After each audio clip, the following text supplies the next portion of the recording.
صلى الله عليه وعلى آله وصحبه وسلم تسليما. فخطبتنا اليوم في كيفية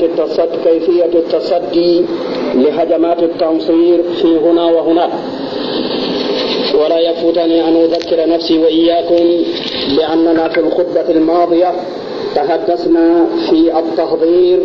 من وسائل التنصير. بعد مسلمولو siman sakallan ke tentu minta mu duniyati na kono kono fewti isa tentro dandulato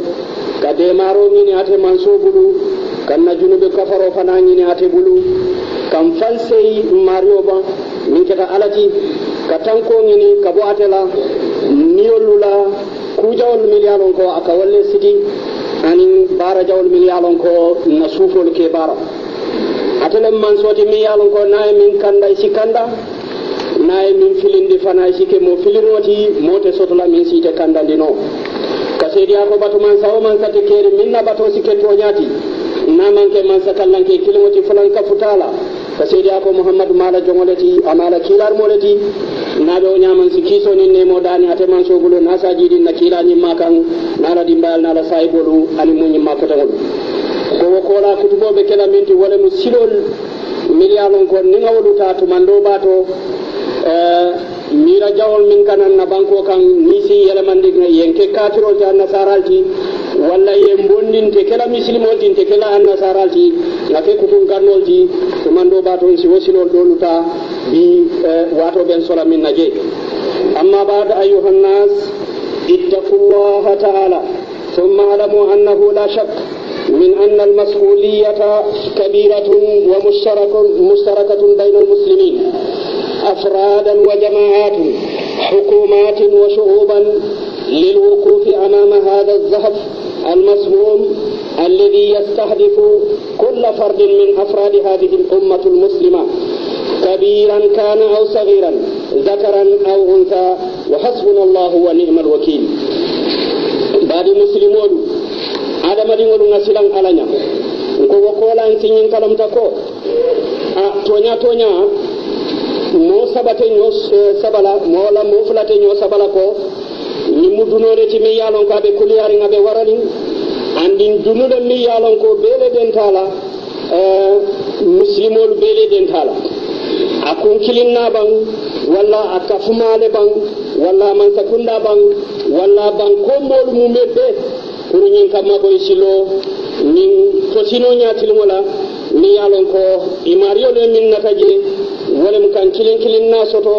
nañin muslime ya mantol kono a kilimo be kala ke balati bang abe kala dinno wala tibe e min soto la be kala ke wala tibe abe kala musul ti bang barensi ala dadi doron atele mu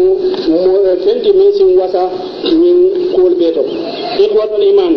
يمكننا القول فيما يجب أداؤه في التصدي على هذه الهجمات على سبيل الإجمال مع التسليم بأن لكل حال وواقع ما يناسبه من الإجراءات والتدابير الشرعية ما يلي نكون يسكينو سلة كنا من فتن كو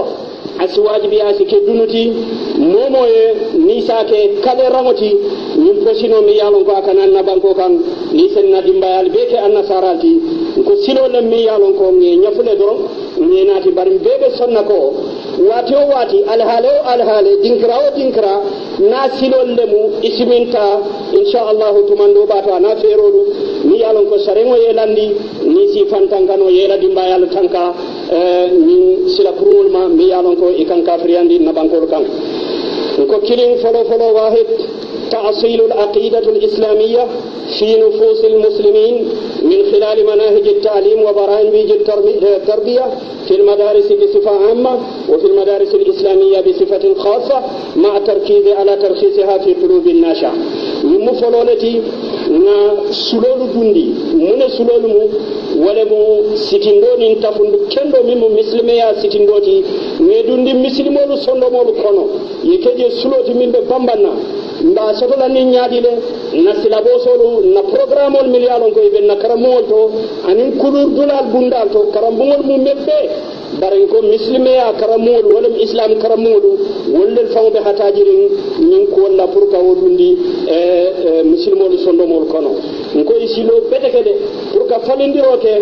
dindingol milbe wili kan ka l'islam wala tafundo na la sitindolu ke ka tutundi sondomol kono anila hakilol kono ومكلنة ثانيا بث الوعي الديني الصحيح في طبقات الأمة جميعا وصحن النفوس بالغيرة على الدين وحرماته ومقدساته نمو دولتي فلانيو ولم دينو مسلمي سهارهم كأدم ديول كلام تندي على surtout molu miliyalon ko ila lodulal man kilim banko kan ninga adati fuarol man futa fanka malma ninga adati molla miliyalon ko yemara na futa marallal mafana abeya soto wala mumunti wala mu muslime ya saharino anin dino saharino ka futa ndi nyimol bema anin ka fandi sondo mol kono pep yeke molti milbe kiliya soto la ila dino e min keta muslime yati isi dino fana horoma isa mariol horoma isi dino dinkiralo fana beta yebunya ye horoma nafta min fola jandron wala mu na nyaton ko jama bale be keri miliyalon ko tonde be maralola ye dino faham nya binna tumando ba don be futalaje wala mu dankon de to yeke abubakar ti doron ani ibrahima ani de to yeke aisha ti ani maryama o kanyan tare ngake muslimeti amma sahawo nyama e buka pare kaje ko nyin ko mu kafiriya ko lati nyin miro mu kafiriya miro lati batun to nganda boje walla ngacele ay bojang bari buka pare wojela wala min nomba fulanya wala mu topic fulanya wonati sabanya wa thalithan التأكيد على المنافذ التي يدخل منها الناتج التنصيري من أفلام ونشرات وغيرها بعدم السماح لها بالدخول في بيوتنا أو أرضها فيها سبنيا ولمو نلود لا بمبان وتا turunga palantero ni mbundalu besuki mi yalon ko kafiriya miro kananye ni mbundal to anin kake annasarati ikananye ni mbundal mito sabo filimol to milu nyanta pilelan na television no to anin na suol kono anin na dinkral to anin kaytindi woni nimmil ka dum kordalu kono be ka tawando le ke molla anin wotanolu anin kabbalan ikana taran na kordalu ko kafirolu mil manke muslimolti ikana taran na kordalu kono walla ila o filmolu ikane pilen na silol kan ka to video so ka yelen na silol kan mbe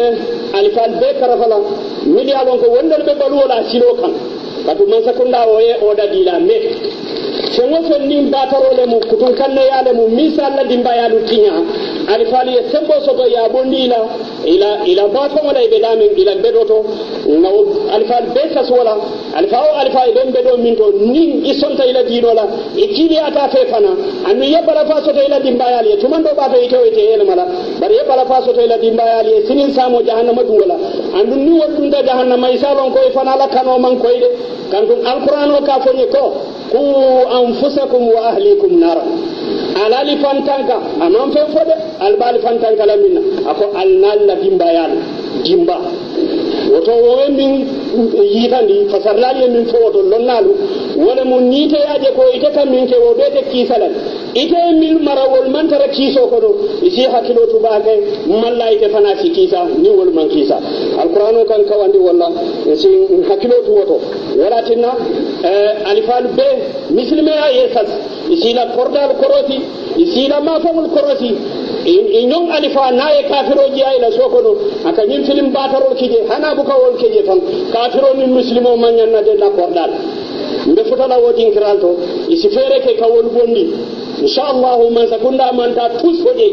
afaye ko nyin kafiro bondi la korda kon man sakunda min fo woto iko ni nga dal la sinya fala saba man so nga bali akana salina misro kon kafirol alifa bataro bala sokon na kono to dia na sa bondi ja man so na bondi laje som batata dron na bali ndaka na salin na misro ko isabai anaya nimmo fata yan kanata nimmo fata yan isabai kanana ja isabai isade faade keno la muslimo te adamma ate keno la wata rabi annani jango tafsir an-nas wa taw'iyatihim bi makhatir at-tansir wa asalib al-munassirin وفرائقهم للحذر منها وتجنب الوقوع في شباكها، لأن كثيرا من الناس لا يرون ضرورة إيجاد الفوارق بيننا وبين من ليس في ديننا، مع أن الله سبحانه وتعالى قد حذرنا منهم في أكثر من آية.